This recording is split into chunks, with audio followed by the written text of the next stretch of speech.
የዕለቱን ትምህርት የሚሰጡን መምህር አለማየሁ ይሆናሉ። እሳቸውን ወደዚህ መድረክ ጋብዛለሁ። በጽሞና በትዕግስት ተከታተሉ።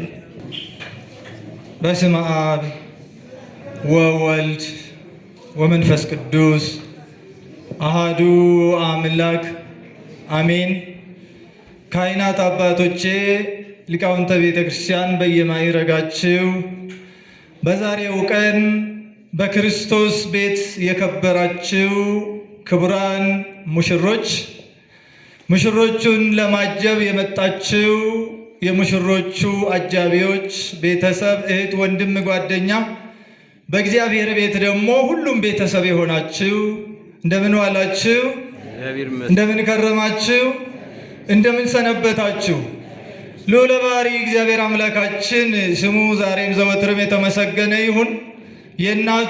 የእናታችን የቅድስተ ቅዱሳን የድንግል ማርያም የቅዱሳን ባለሟል አገልጋዮቹ ሁሉ ስም በሁላችንም አንደበት የከበረ የተመሰገነ ይሁን። ሙሽሮች በድጋሚ እንኳን ደስ አላችሁ፣ እንኳን በቤተ ክርስቲያን ነገሳችሁ። እንደ እግዚአብሔር አምላካችን ቅዱስ ፈቃድ ባጭሩ የምንማማርባት የትምህርታችን ርዕስ የምትሆነን ይህች አጥንት ከአጥንቴ ናት የሚል ይሆናል።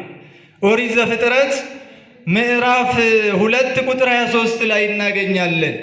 ይህች አጥንት አጥንቴ ናት። ይህን የተናገረው የመጀመሪያው ሰው አዳም ነው። ይህ ቃል የሰው ልጅ ከተፈጠረ በኋላ ለመጀመሪያ ጊዜ የተናገረውም ቃል ነው። በዚህ ቃል 3 ታላላቅ ነገሮችን እንማራለን። አንደኛ ምስክርነት ነው። ሁለተኛ አዋጅ ነው። ሶስተኛ ትንቢተ ምስጢረ ተዋሕዶ ነው። አዳም ይህንን ነው ያስተማረው። እግዚአብሔር አምላክ ከጎኑ አጥንት ወስዶ ለእርሱ የምትመች እንደርሱ ያለች ረዳት ሁነው ብለው ሰርቶ ወደ እርሱ ካመጣት በኋላ ስም እገሌ ትባላለች አላለውም። እግዚአብሔር አመጣው፣ ዝም አለ። አያት፣ አዳም አያት። ካያት በኋላ እንዲህ ብሎ ምስክርነት ሰጠ። ይህቺ አጥንት ከአጥንቴ ነው፣ ስጋዋም ከስጋዬ ነዋል። አካሌ ናት፣ የኔው ሰውነት ናት። ስጋዋ ስጋዬ፣ ደሟም ደሜ ነው። አጥንቷም ከአጥንቴ የተወሰደ ነው። ባዕድ አይደለችም፣ አካሌ ናት። እግዚአብሔር ከጎኔ ጎኔን ሰጠኝ ሲል የእግዚአብሔርን ካህሊነት፣ የእግዚአብሔርን ፈጣሪነት፣ የወንድና የሴትን ደግሞ ተዋሕዶ መሰከረ አዳም። ስለዚህ አስገኝ ሰሪ እግዚአብሔር መሆኑን፣ አዳምና ሔዋን አንድ አካል አንድ አጥንት መሆናቸውን፣ የተለያዩ አካላት አለመሆናቸውን መሰከረ። ሁለተኛው አዋጅ ነው። ይህች አጥንት ከአጥንቴ ነው፣ ስጋዋም ከስጋዬ ነው። ባልና ሚስት አንድ እንደሆኑ እንደማይለያዩ እግዚአብሔር ያጣመራቸው ለመሆኑ ከጎኑ የተገኘች መሆኗን ከእርሱ በኋላ ለሚመጡ ለልጅ ልጆቹ አዋጅ ሲናገር አዳም እንሰማለን። ስለዚህ የአዳም አዋጅ፣ አዳም ያወጀውን አዋጅ እኛም እያስተጋባን ነው ማለት ነው። ዛሬ እያስተጋባን ነው። የመጨረሻውና ሶስተኛው ምስጢረ ተዋሕዶ ነው። ምስጢረ ተዋሕዶ ነው። በቃና ዘገሊላ እግዚአብሔር ተአምር ከማድረጉ በፊት ከእናቱ ጋር ሲነጋገር ምን ትብዬ ምስሌኪ ወብእሲቶ፣ አንቺ ሴት ከአንቺ ጋር ምን አለኝ ብሎ የተናገረውን አዳም አስቀድሞ በትንቢት ሲናገር ነው። አንድም አዳም ቀዳማዊ አዳም ነው፣ ዳግማዊ አዳም ይሄን ይናገራል ሲል ነው። ምስጢረ ተዋሕዶን ነው የሚናገረው። ምን ማለት ነው? እሱ ጋር አንድ ነገር ማለት ፈለጉ። ብዙ ጊዜ መናፍቃን ድንግል ማርያም ስትጠይቀው የወይን ጠጅ የላቸውም ስትል አንቺ ሴት አላት። ከአንቺ ጋር ምን አለ ብሏታል ይላል። አዎ አንቺ ሴት ናት። ድንግል ማርያም ወንድ አይደለችም፣ ሴት ናት።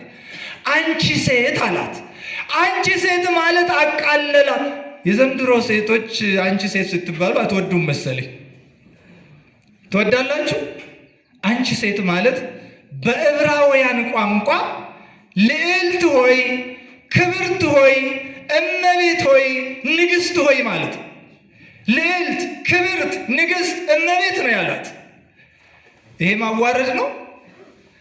በመጽሐፍ ቅዱስ ትምህርት ደግሞ ይኸው አዳም ያስተማረን አጥንቷ ከአጥንቴ ሥጋዋ ከሥጋዬ ከወንድ የተገኘች ማለት ነው። አንቺ ሴት ማለት ስመ ተፈጥሮ። ስመ ምንድን ነው? ስመ ተፈጥሮ። ወንድ ወንድ ይባላል፣ ሴት ሴት ትባላለች።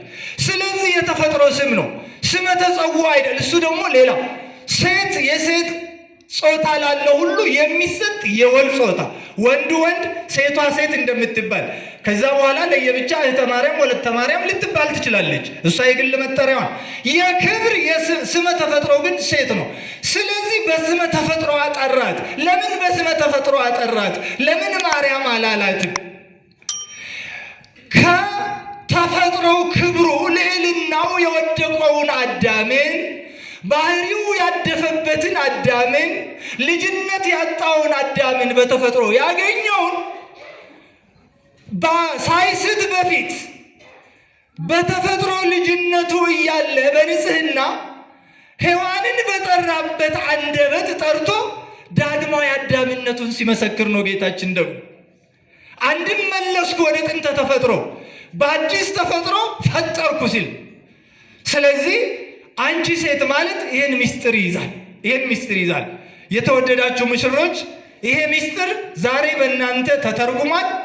ምስክርነቱ አዋጁም ምስጢረ ተዋሕዶን ይገልጻል። ከዚህ በመነሳት ቅዱስ ጳውሎስ ምንድን ነው ያለው? ሚስቶች ሆይ ለባሎቻችሁ ምን ሁኑ ይላል። ምን ሁኑ? ታዘዙ። ዝም ብሎ ታዘዙ አላለም። ኤፌሶን 2 ቁጥር 24 ላይ ብትመለከቱ ለጌታ እንደምትገዙ ለባሎቻችሁ ተገዙ ነው የሚለው። ታዘዙ አይደለም ያለው።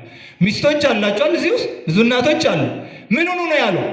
ለጌታ እንደምትገዙ ለባሎቻችሁ ተገዙ። ለክርስቶስ እንሰግዳለን አይደል? አንሰግድም? ያዘዘንን ቃል ምክንያት እናቀርብለታለን። ይቀርባል እግዚአብሔር ይሄን አይሆንም አናደርግም እንላለን። እንደሱ ታዘዙ፣ ለፈጣሪያችሁ እንደምትታዘዙ። ከባድ ነው ቀላል? ይከብዳል። እናቶች ይከብዳል አይደል? ጉዳችንን ደግሞ ልንገራችሁ አየኛል። ባሎች ሆይ አለ ሚስቶቻችሁን ውደዱ፣ ክርስቶስ ቤተ ክርስቲያንን እንደወደዳት አለ። እስቲ የትኛው ይበልጥ ይሆን? መታዘዝ ማድረግ ነው።